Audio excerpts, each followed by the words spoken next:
In the semi-darkness of a rich old house with high ceilings and dense stone walls, a young and beautiful girl holds a baby with beautiful blue eyes like the mother's. Everything in the room indicates that this world is very far from earthly civilization.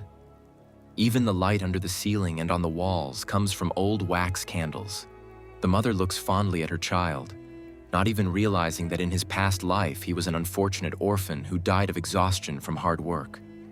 In 3 years, the little boy had grown up and was able to climb up to the window to survey his new, previously unlike anything else in the world.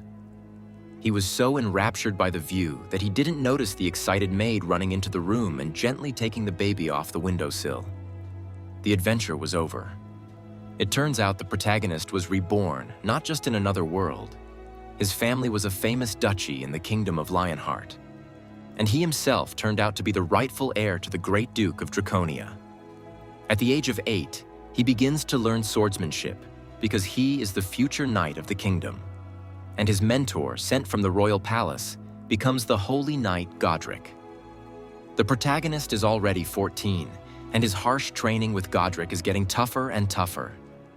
After all, to become a holy knight requires not only combat experience and glory, but also the recognition of the Holy Grail. In addition, the young man must also become worthy of the title of Grand Duke.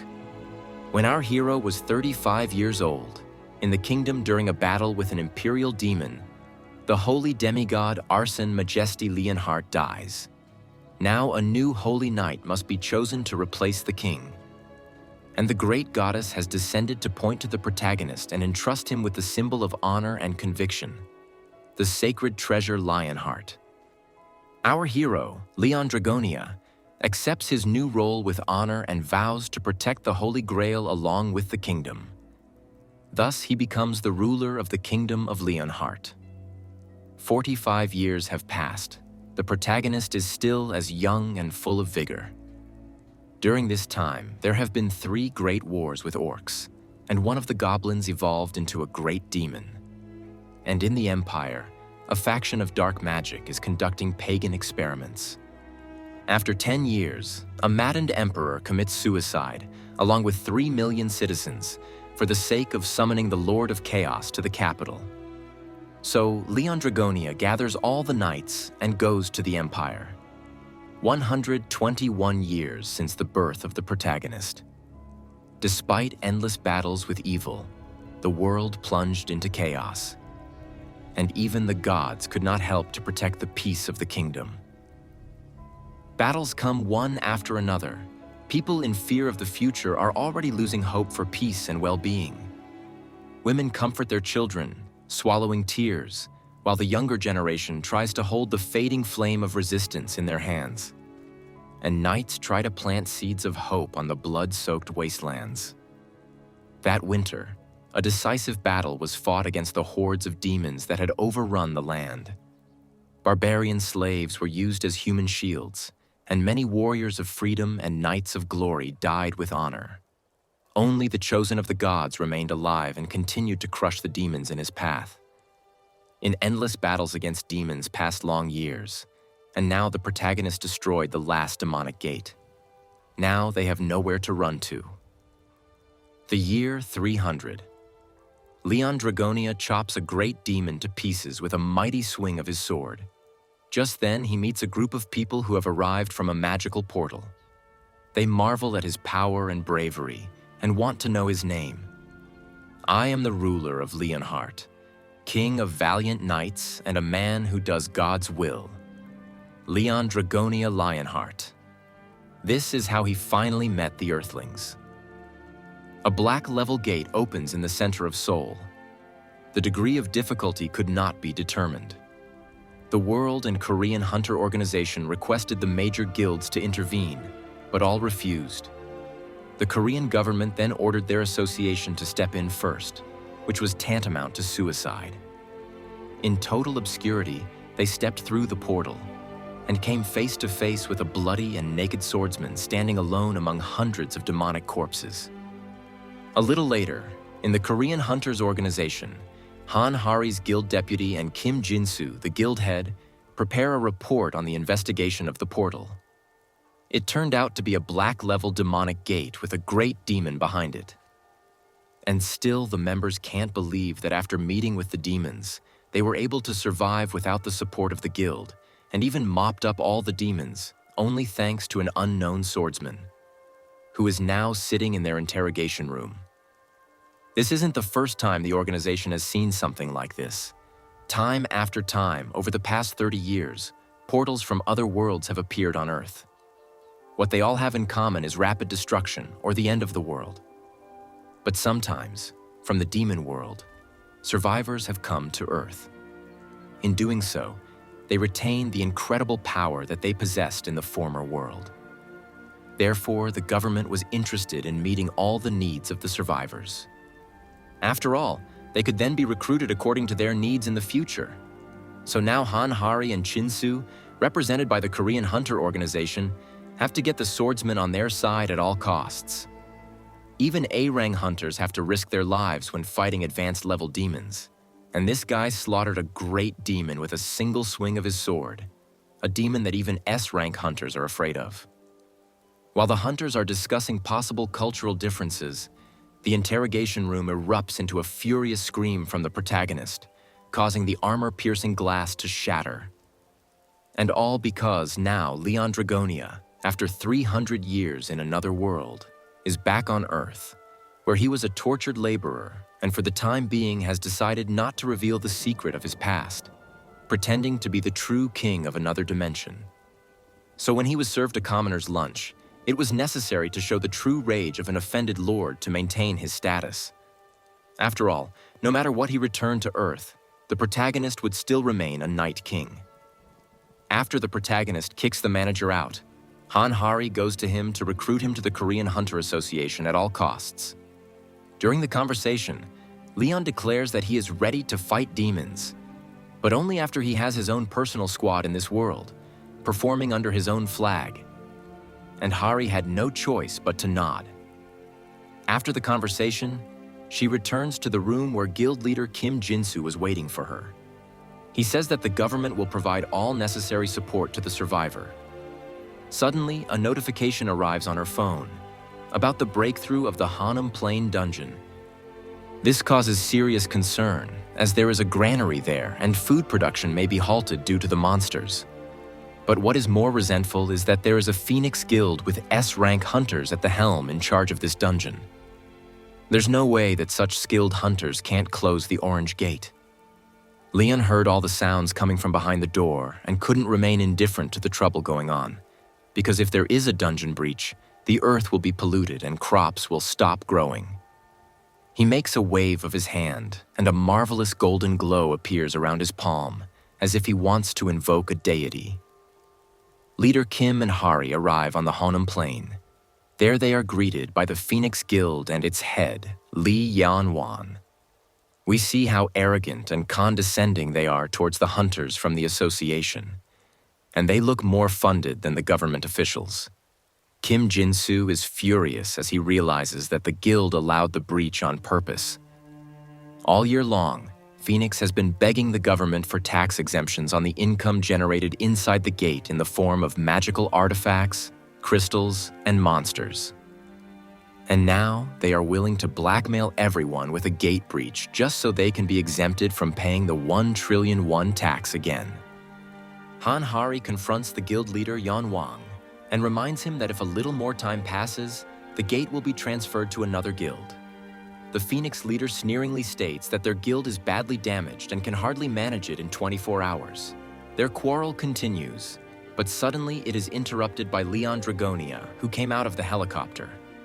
With a few pathetic speeches, he puts Lee Young-wan in his place, which the latter first prepares to fight, but Hari warns him that he's a survivor.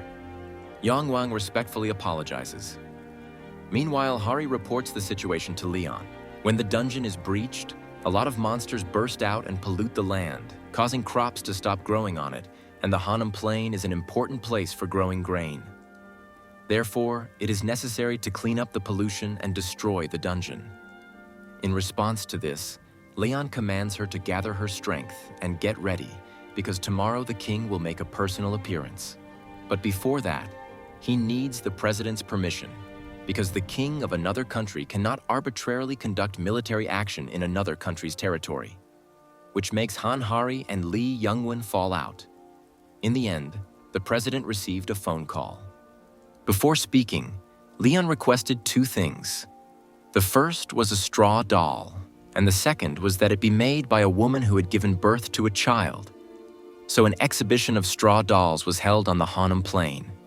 But none of them pleased the protagonist. Each one he criticized and turned into dust. Only one 89-year-old woman was able to make a truly beautiful straw doll. No wonder, because she has given birth to as many as 12 children. Leon Dragonia sincerely thanked her for her labor and tenderly kissed her hand. Together with the hunters, the protagonist returns to the field. Now all the conditions are met. He puts the book on the table and with a slight wave of his hand calls a magical portal from which he takes out a precious goblet. Reading the spell, he directs the energy from his palm directly into it. And suddenly the cup itself fills with water. Then water by drops rises into the air, while shining like the sun itself. Gathering into jets and penetrating inside the doll, the hunters look on in amazement. And now, before everyone's eyes, the doll stands on its feet and comes to life, and the protagonist bows before it and greets the Mother of the Earth. In front of him in the image of the doll stood the goddess of life and fertility, Demera. This is how the deity descended to this land. Goddess Demera greets her subject, and the protagonist tells her that the earth is polluted because of demons. But there is no deity in this world to heal it, and so he also apologizes that inferior and vulgar creatures can taint her eyes. While saying the phrase, he openly looks at Lee Youngwang.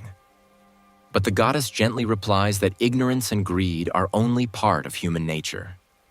The protagonist then promises her to see to it that duty and power are on equal footing on this earth, and all ignoramuses will be guided to the right path until this world forms its own pantheon. Leon then prays to the goddess for help in healing this land. Demeter spreads her divinity and fills the depleted earth with her noble flesh. Immediately, the entire field is illuminated with a warm golden light, and the crops are filled with life and vigor. Everyone present is shocked at what is happening. But Lee Yongwang is the first to realize which way the wind has changed, and that now all his plans to avoid taxes will soon come to an end, unless he comes up with something new. Then he declares that this magic will make the rice grow poisonous. Leon is quietly furious at this statement and threateningly warns Yongwang not to dare to defame the goddess with his trashy tongue. Then Guildmaster Phoenix has nothing to do but try to accuse the protagonist of fraud and offers a master from his guild to evaluate the quality of the crop. The latter applies a spell and can't believe his eyes. Ordinary rice has acquired a rare rank and is now able to cure third-level diseases, and even cancer. After this news, the team quickly boils the harvested rice. A card with a description of the characteristics of the dish appears. Rice made from the blessed rice plant. Stamina recovery rate increases by 100 every minute and mana by 50. The duration is 8 hours. The association now has rice in its hands, which is the equivalent of an expensive potion costing 3 million won per bottle. Also, Hari experientially learns that if you eat an insect from the Blessed Land, you can get a buff. After that, a group of hunters from the association excitedly rushes to collect as many insects as possible to go to the gate with special enhancements. Meanwhile, Demeter says goodbye to the protagonist, and the straw doll falls lifelessly to the table.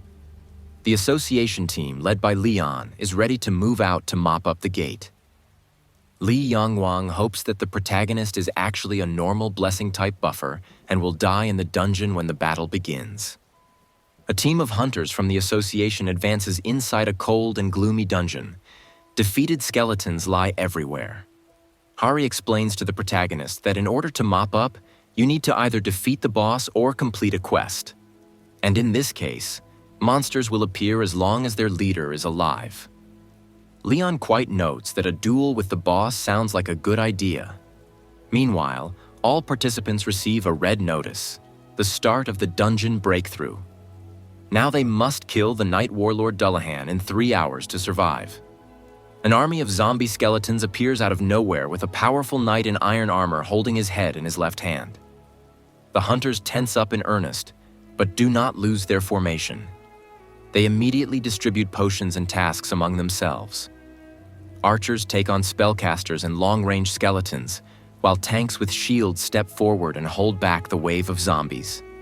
But despite all their efforts, the enemy outnumbers them in strength and numbers. And in the squad, only Han Hari is rank A. Meanwhile, Dullahan gets close to Kim Chin-soo and delivers a lightning-fast sword strike, throwing the man into a rocky cliff face. The reserve forces fly in to support their leader, and Hari asks the protagonist for help. But he only exclaims piteously that the king should not be involved in such a small battle. Realizing that there is no one else to rely on, Hari decides to take a personal stand against the boss. In a few leaps, she closes the distance with Dullahan and delivers a series of deft sword strikes. But the Night Warlord proves to be more agile and delivers a strong blow to Hari's deputy, which she skillfully blocks. Now they are separated from the rest of the team, and the deputy can finally unleash her full power. The thin blade cleaves the air and delivers a solid blow to the opponent. But the next Dullahan blocks already strikes his response to Deputy Hari, driving her into the ground. But then Leon's voice comes from the sidelines. He recognizes in Dullahan not just an undead, but a great knight, and is now ready to fight him one-on-one. And who would have thought it would work? Accepting the challenge, Dullahan rushes over. Leon asks him to release his other arm so that the duel is on equal footing, and the warlord gives his head to the skeleton. Hari suggests to the protagonist that to defeat Dullahan, you have to cut off his head. But it seems that the protagonist is not bothered by this. He is sure that the winner is determined by the honor of the knight. A magical portal appears again, from which Leon Dragonia draws a long and sharp blade. Dullahan attacks first, but the protagonist has no trouble blocking and reflecting his powerful blow. Time after time, the huge knight delivers his strongest blows on Leon, but he does not even move from his seat. He only counts every touch of his blade to the place where his opponent's head should be. Then the duel begins again. It had been many years since someone had treated Dullahan as a knight and challenged him to a duel in a dignified manner. So he had refused to use necromancy, and they had come together like two knights, sword to sword. The nobility he read in the stance and the glittering eyes that held a thirst for honor and glory commanded the necromancer knight's respect. To Dullahan, he had become the pinnacle of a knight's honorability, a king to be revered and challenged. More and more memories of former battles with similarly valiant warriors awoke in the warlord's heart. And when his sword jingled aside after another attack, Leon Dragonia touched his neck with his blade for the 10th time. "Will you continue, knight?" asked Leon of him. But instead of answering, Dullahan stood silently and walked towards his head. He thought about how long he had fought without honor, and if he could end his cursed journey now, it would be the ultimate joy for him. Getting down on one knee in front of the protagonist, he held out his head to him, wanting to accept death.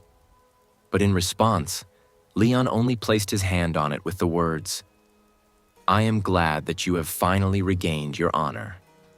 I will pray for you, and one day we will meet again in the feast hall of the gods, great knight."